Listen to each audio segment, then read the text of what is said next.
ஜீவநீரோடை ஊழியங்கள் வழங்கும் இதயத்திற்கு இன்று ஒரு சிந்தனை.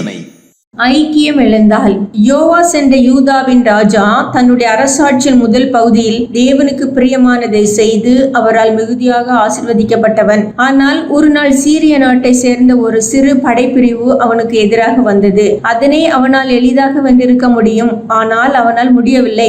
ஒரு சாதாரண சிறு படைப்பிரிவிற்கு முன்பாக நிற்க பலமின்றி பரிதாபமாக தோல்வி அடைந்தான். காரணம் என்ன? அவன் தன்னுடைய பிதாவின் தேவனை விட்டுவிட்டான். அதுவே காரணம் என்று வேதம் சொல்லுகின்றது. ஆம், ஒரு மனிதன் தேவனோடு சரியான ஐக்கியத்தை கொண்டிருக்கும் போது எத்தகைய பெரிய பிரச்சனைகள் வந்தால் கூட அவன் உறுதியாக நிற்கத்தக்க மனவலிமையை பெறுகின்றான். அந்த ஐக்கியத்தை அவன் இழந்து தேவனுக்கு தூரமாகும் போது சிறு சிறு பிரச்சனைகள் கூட அவனை அசைத்து அதமாக்கி விடுகிறது. சவுல் ராஜா தேவனோடு ஐக்கியமாயிருந்த காலத்தில் தன்னுடைய பலத்துக்கு மிஞ்சிய பல எதிர்ப்புகளை எளிதாக சந்தித்து வெற்றி கண்டான். ஆனால் ஒரு நாள் தேவ உறவை அவன் இழந்தான். அன்றிலிருந்து சிறு சிறு பிரச்சனைகள் கூட அவனை கலங்கழித்து அலைக்கழித்தது. ஒரு நாள் அவன் பயத்தின் மிகுதியினாலே வீழ்ச்சி அடைந்தான்.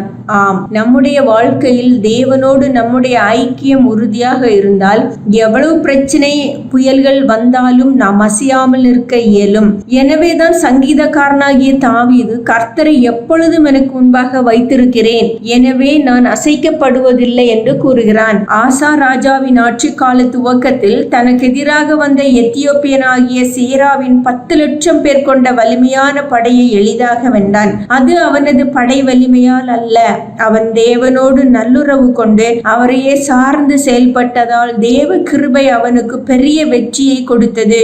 ஆனால் அதே ஆசா ராஜா இன்னொரு முறை சாதாரண ஒரு படையுடன் இஸ்ரவேலின் ராஜாவாகிய பாஷா தனக்கு எதிராக வந்தபோது அவன் தேவனை நோக்கி ஓடாமல் சீரிய ராஜாவின் உதவியை நாடினான். ஏன்? அவனால் தேவனை சார்ந்து நிற்க இயலவில்லை. அவன் தேவனோடு உள்ள உறவு நிலையிலும் அவருக்கு பிரியமானதை செய்ய வாஞ்சிக்கும் நிலையிலும் குன்றி போனான். எனவே தேவனை நம்பி நிற்கும் விசுவாச துணிவு அவனுக்கு வரவில்லை.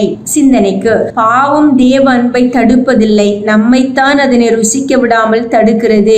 பாவம் தேவ அன்பை தடுப்பதில்லை, நம்மைத்தான் அதனை ருசிக்க விடாமல் தடுக்கிறது.